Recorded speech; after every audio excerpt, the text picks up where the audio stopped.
Најавата на премиерот Никола Груевски за нова инвестиција во Велес, со која ќе бидат отворени нови 1000 работни места, според локалните власти ќе значи значително подобрување на економијата. Токму економското зајакнување на Велешкиот регион, а со тоа и подобрување на стандардот на граѓаните, ќе бидат приоритет во работењето на локалната самоуправа во оваа година.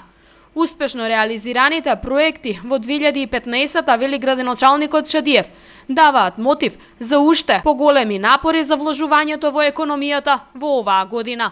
Очекувам оваа година до овој месец се објават нови работни места во општина Велес. Очекувам оваа година да продолжиме со инфраструктурните објекти, да формираме индустријската зона Мамутчево официјално оваа година, да ги отпочнеме подготовките за третиот кружен тек во нашата општина и едноставно се она што е карактеристично за работењето на локална самоуправа и Велес повторно да биде прогласен за најтранспарентна општина во Република Македонија. Бројот на вработени во германската компанија Маркарт, која инвестираше во индустријската зона Караслари, годинава во континуитет ќе се зголемува.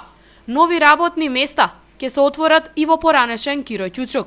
И велешани очекуваат поголемиот број вработувања годинава да донесат и повисоки плати. Ја им посакувам плодна работа како досега што се работело и оваа година. Очекуваме нови вработувања, нови инвестиции и се најдобро. Веруваме дека ќе биде подобро од претходните години. Па јас мислам да, веќе видно е, намегдан се некои работи, значи се раздвижен градот. Едноставно се гледаат работите на виделина се. Работни места мислам дека ќе има, али плата нема. Тоа е најболното. А работни места има. Само за 8000, 9000 не се работи. Да има отварање.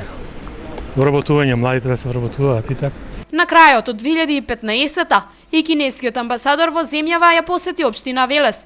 При посетата информираше дека во тек се преговори со неколку заинтересирани компании кои сакаат да инвестираат во Велешко. Планот е да биде изградена фабрика за производство на цемент.